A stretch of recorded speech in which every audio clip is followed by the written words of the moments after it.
হাওড়ায় ষষ্ঠ দিনেও জারি জল সমস্যা, খাওয়ার জন্য পর্যাপ্ত জল নেই অভিযোগ স্থানীয়দের। এখনো ধস আতঙ্কের জেরে বাড়ি ছাড়া বহু মানুষ। ভোটের জন্য আমাদের ব্যবহার করা হবে, আমরা ভোট দিই।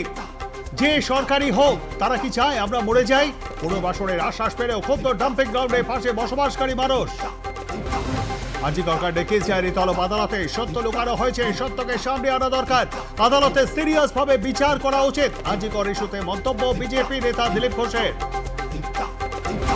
তৃণমূলের জামানায় ভুয়ো জাতির শংসাপত্র ফের প্রকাশের তৃণমূলের দুর্নীতি। মতুয়া ধর্মীয় সম্মেলনে নাম বিকৃত করার অভিযোগ, তদন্তের দাবিতে এক্স হ্যান্ডেলে পোস্ট ডক্টর সুকান্ত মজুমদারের। মিথ্যা মামলার ভয় দেখিয়ে প্রতারণার অভিযোগ, হাইকোর্টের এক উকিল ও এক এসটিএফ কর্মীর বিরুদ্ধে অভিযোগ। হরিণঘাটা থানায় অভিযোগ দায়ের অভিযোগকারীদের। রাজ্যের স্বাস্থ্যক্ষেত্রে জুড়ল নতুন পালক। আইসিএমআর এর স্বীকৃতি রাজ্যের 2 মেডিকেল কলেজের। পূর্ব ভারতের সেরা গবেষণা প্রতিষ্ঠান হিসেবে প্রথম স্থানে কলকাতা মেডিকেল কলেজ, দ্বিতীয় এসএসকেএম। দিনহাটার নোটাফেরা সীমান্তে ভারতীয় নাগরিককে মারধর ও তুলে নিয়ে যাওয়ার অভিযোগ বাংলাদেশের নাগরিকের বিরুদ্ধে। সীমান্ত রক্ষী বাহিনী উদাসীন। বিএসএফ এর বিরুদ্ধে সোশ্যাল মিডিয়ায় পোস্ট মন্ত্রী উদয়ন গুহর।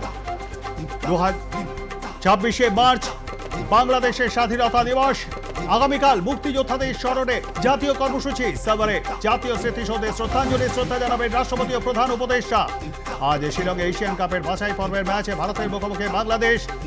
10 দিনের প্রস্তুতি নিয়ে মাঠে নামছে সুনীল বাহিনী। হামজাকে ঠেকাতে বিশেষ রণকৌশল ভারতের।